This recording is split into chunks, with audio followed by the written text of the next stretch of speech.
Coming up here on the San Francisco 49ers Report, we have a brand new Brandon Aiyuk update. General Manager John Lynch made a bold statement about the 49ers wide receiver today. John Lynch speaking on the Pat McAfee Show. He said a couple of interesting things about Aiyuk, Robert Saleh, Christian McCaffrey. So we're going to get to that.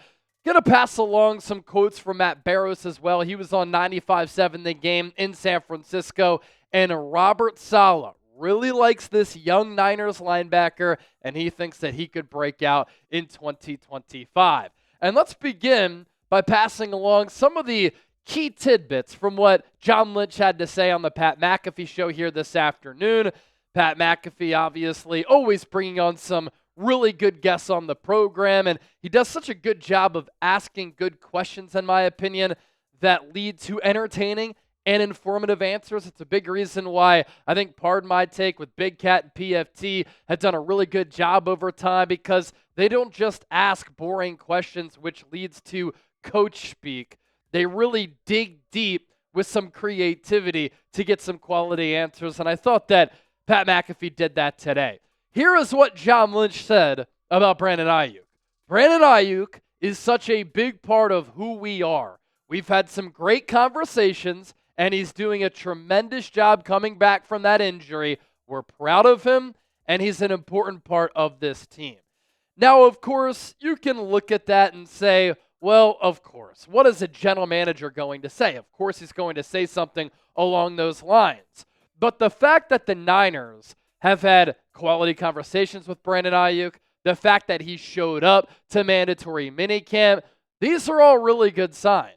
He's been helping his teammates, doing well in recovery. It could go a bad direction.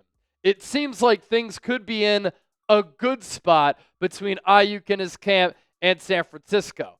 Now, of course, Aiyuk is to blame for some of this drama and some of this baggage. If he could just stop causing drama on social media with some of these posts which lead to a lot of speculation, that'd be great.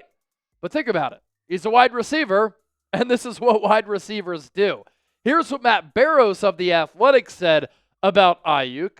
He hasn't been the distraction that he was last year for sure. Is all of the water under the bridge settled between the Niners and Aiyuk? I don't know about that. This is something that I don't really understand.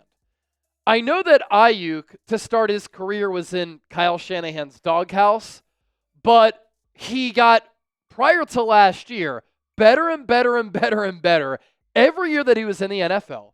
He became an all-pro player for San Francisco in 2023, the number one wide receiver on that team, and the Niners gave him a bag. $76 million in guaranteed money, $30 million per year. He's one of the highest paid wide receivers in the NFL. He put up really good production with Brock Purdy. Kyle Shanahan has allowed him to thrive and flourish in his NFL career. What exactly has happened to make Aiyuk unhappy? Is it the fact that the contract took a while to get done? It happened with Nick Bosa. It happened with Deebo Samuel. They didn't have issues with this organization. Something had to have happened for Aiyuk at some point to have bad blood or a lack of trust in this Niners organization. BA, you're a special player. You got $30 million per year, $76 million in guaranteed money. Put a smile on your face. And what's crazy is that he was unhappy before the injury. If you're unhappy because you got hurt, I totally get it. You feel as though the ball didn't bounce your way, you got unlucky, you were starting to find your groove, you got paid, then you got injured. I can understand the human nature element of suffering an injury like that when you're a hyper competitor and all you want to do is ball. But he was unhappy, he was sulking, he had a bad attitude prior to that injury. More from Barrows on Aiyuk's knee injury. I do think that he is coming along well from his ACL injury. I don't think they are going to risk him at the start of the season. We saw him at practice. He was running around, throwing footballs to his fellow wide receivers.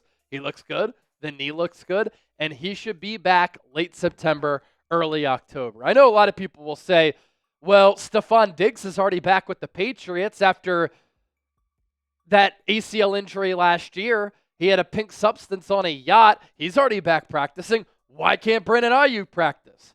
Stephon Diggs tore an ACL. Brandon Aiyuk tore 3 ligaments in his knee. Also, not everybody recovers the same from these injuries. It's good that Aiyuk has been helping out his wide receivers. He's been doing some coaching. There was this clip from the other day at mandatory minicamp of him running a light route and kind of going in and out of a light break. That's a positive sign. It's also great that that right leg is not atrophied. No need for the Niners to rush him back. When he's ready to go, that's when he should come back. The Niners obviously are going to miss having an all-pro talent, but you also gave him a ton of money on that contract, and you don't want to risk re-injury, because if that were to happen, the rest of his career potentially could be up in question. Lynch on Aiyuk's knee. Brandon's doing a tremendous job coming back. These guys that are incredibly skilled athletes, they tend to heal a lot faster. It's kind of incredible how well he's healing, and he's putting in the work. We're proud of Brandon, and we're looking forward to him being a part of this team moving forward. We made a big investment in him. We're proud to have him as part of our franchise, looking for big things from him, and we're going to let him get right before we get him back on that field. See, all of this doesn't sound like an organization that has been shopping Aiyuk and wants to trade him. I mean, this offseason, we've heard a couple of general managers pretty much say without saying, yeah, we want to get rid of this player or that player, or we don't envision them having a future with our team. It is the complete polar opposite with what Lynch said about Aiyuk. A couple more things that Lynch had to say on the Pat McAfee Show. He talked about Christian McCaffrey. He talked about Robert Saleh. Let's hit that next. He said Christian McCaffrey is a difference maker. He's an absolute needle mover, and it's so good to see him healthy. We've been talking about that on the show a lot because Christian McCaffrey is so valuable to this team. How he impacts the run game, how he impacts the pass game, the little things that he can do in just taking defenders with him when he's in motion, lining up in the slot, demanding attention. He changes solely the defensive game plan for the opposition when he's healthy, on the field, and playing well. He just does so many things at an elite level, and it's well put. A straight-up needle mover for this football team. And I know some people have said, he's lacking some burst at OTAs and mandatory minicamp. Let's see how he looks in September. Let's remember what he was dealing with. Bilateral Achilles tendonitis. I've been dealing with a little tendonitis issue in my Achilles for months. I'm not a professional athlete, but I'm working out every day, and here and there, I can feel it from time to time. That's just the human body, man. And when you're putting a big workload on an injury, or you're dealing with something that's tricky and complex like that, some days you might feel great. Other days you might not. And it takes a long time to recover from some of these issues. I also just saw a clip of Christian McCaffrey catching a touchdown pass from Brock Purdy, and he looked explosive there. So I'm going to reserve judgment until the judgment is worthy. John Lynch on the return of Robert Saleh as defensive coordinator. To have the opportunity to bring him back in the fold was huge for us, and it's been a huge lift to our building. He added, we love Robert Saleh. And I think one thing that we've noticed, and obviously I've talked about it here on the show plenty, is that the vibes, the good vibes are back for San Francisco. The energy is restored and renewed. The Niners have their confidence and their swagger back. People are smiling. Things are light. People are feeling good.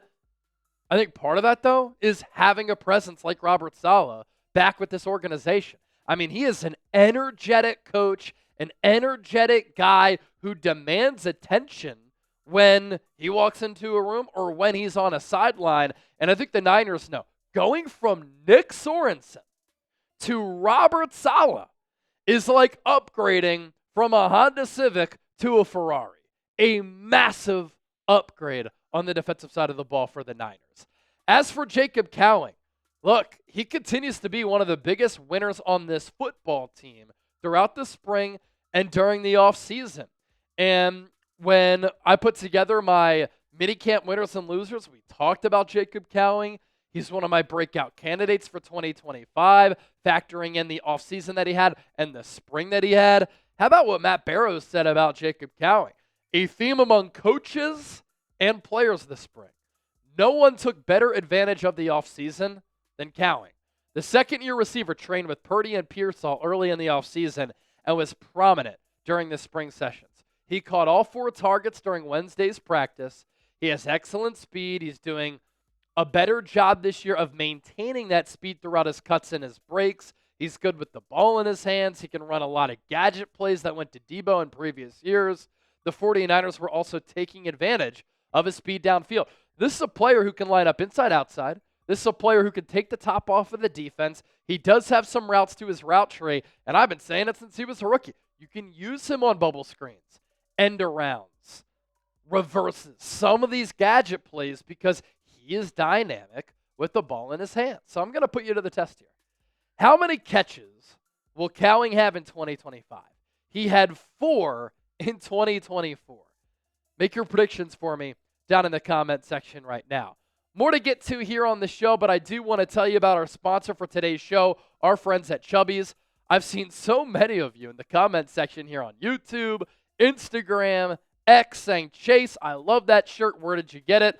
I got it thanks to our friends at Chubbies. I appreciate them for sending that to me. Summer is here. So if you want this shirt, you can find it at chubbyshorts.com/chat. You see that note here. It is an NFL collection item. It's not eligible for discount, but it's well worth it. But Chubbies is having their biggest sale of the year. For a limited time, shop Chubbies' biggest sale of the year. $45 shorts and up to 65% off of select gear. Hit up chubbyshorts.com and grab your favorites before they're gone. If you miss the sale, don't sweat it.